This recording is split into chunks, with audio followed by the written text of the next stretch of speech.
Саламатсыңарбы, урматтуу окуучулар жана угуучулар. Ош мамлекеттик университети Ыйман гимназиясы фыкых сабагы. Биз силер менен фыкых сабагынын экинчи бөлүмүнө токтолуудабыз. Бул бөлүмдүн темасы фыкых илиминин пайда болуу, өнүгүү доору жана иштихад термини эле. Экинчи бөлүмдүн бүгүнкү сабагыбыздын темасы фыкых илиминин өнүгүү доору, мазхабтардын пайда болушу. Фыкых илиминин өнүгүү жана мазхабтардын пайда болуу доору табийиндер жана табайы табийиндер дооруна, башкача айтканда хижри 1-кылымга туура келет.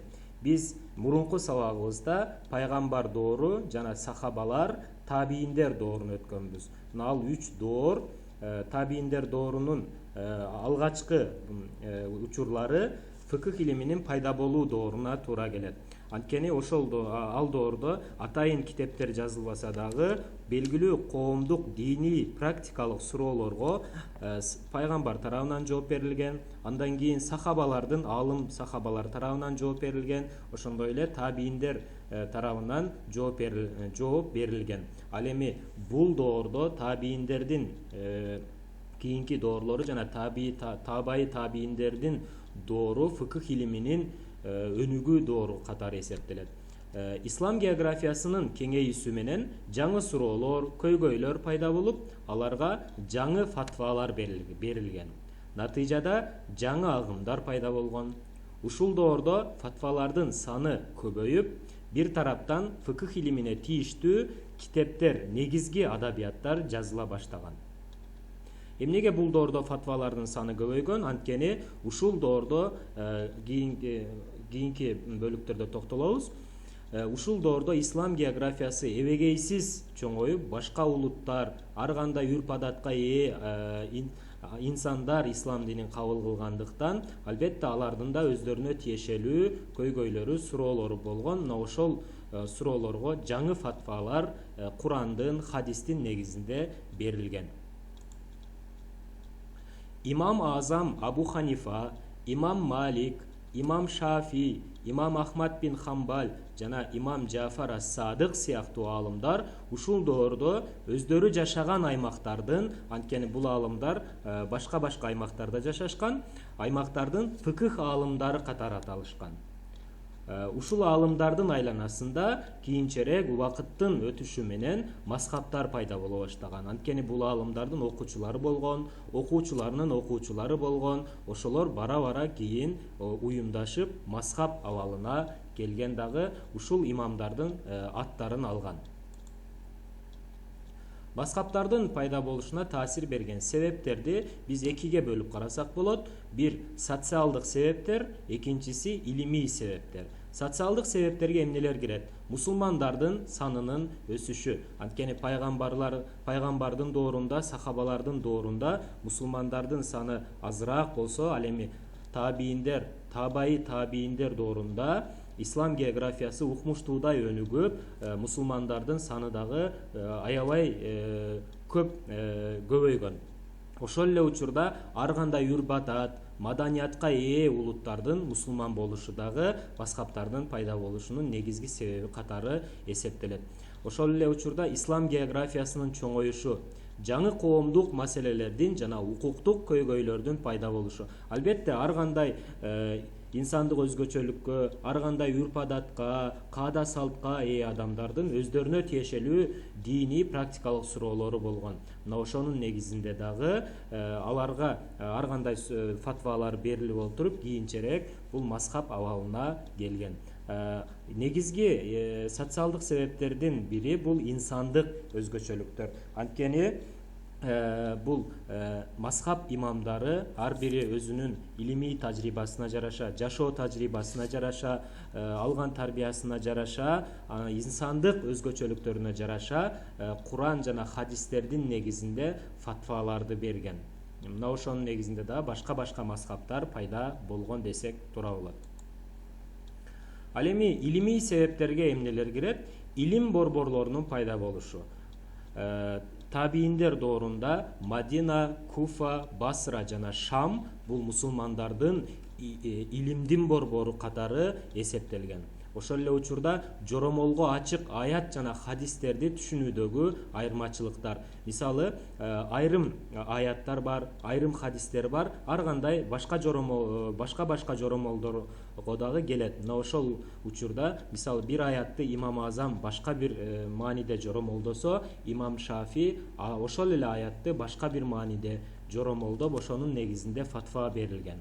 Айрым хадистердин сахих же сахих эместиги туурасындагы пикир келишпестиктер. Анткени пайгамбар доорунда, сахабалар доорунда хадис илими илим катары калыптан элек болчу. Ошонун негизинде хадистер дагы атайын китептештирилбеген эле. Ошондуктан кайсыл хадис сахих, кайсыл хадистин чынжыры сахих же болбосо сахих эмес деген маселеде айрым алымдардын ортосунда пикир келишпестиктер болгон. Бир алым бир хадисти сахих деген болсо, экинчиси бул сахих даражасындагы эмес деген бир пикир келишпестиктер пайда болгон. Ошол эле учурда өкүм чыгаруу методологиясындагы айырмачылыктар, биз иштихат терминин өткөнүбүздө өтөбүз.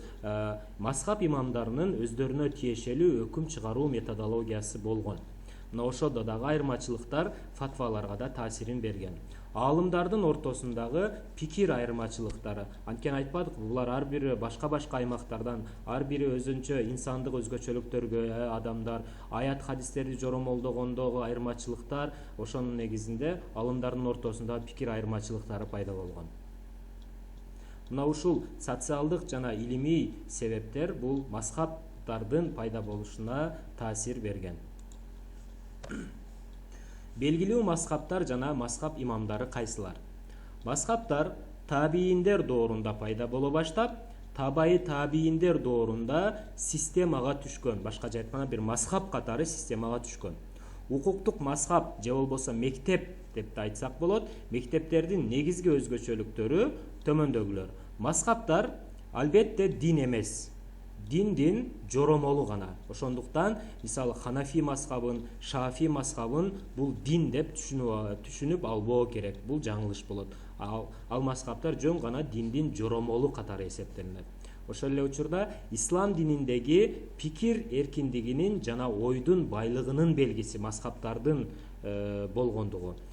Мазхабтар өзгөрүүлөргө жана жаңылыктарга карата ар кандай ой пикирлерди пайда кылышып, ислам динин жеңил түшүнүүгө өбөлгө түшөт. Бизде суроо болот, эмне үчүн биз бир мазхабты карманышыбыз керек дегенде, мына ушул маселе пайда болот. Ислам динин дагы да оңой жол менен түшүнүү үчүн биз бир мазхабты карманууга тийишпиз.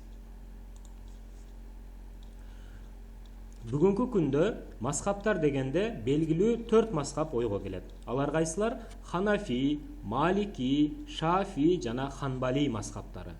Бирок ислам тарыхында булардан сырткаркы мазхабтар да болгон. Алардын өздөрүнүн фатвалары жана муштахид имамдары да болгон.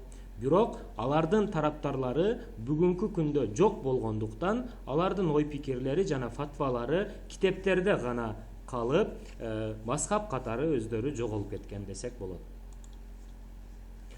Белгилүү 4 мазхаб кайсылар? Бул Ханафи мазхабы, Малики мазхабы, Шафи мазхабы жана Ханбали мазхабы дедик. Ханафи мазхабынын негизги имамы бул имам Азам Абу Ханифа. Ал эми Малики мазхабынын имамы имам Малик бин Анас. Шафи мазхабынын имамы имам Мухаммед бин Идрис аш-Шафи. Ал эми Ханбали мазхабынын имамы имам Ахмад бин Хамбал. Эгерде байкасаңыздар, бардык мазхабтардын аттары мына ошол имамдын аттарына ылайыкташтырылып коюлган. Биздин бүгүнкү видео сабагыбыз мына ушул менен аяктайт. Кийинки сабагыбызда биз ушул ар бир мазхабтын өзгөчөлүктөрүнө, имамдарына, алардын өмүр баянына, окуучуларына жана бири-биринен айырмачылыктарына токтолобуз. Сабагыбызга көңүл бургандыгыңыздар үчүн чоң рахмат. Кийинки сабактан көрүшкөнчө саламатта калгыла.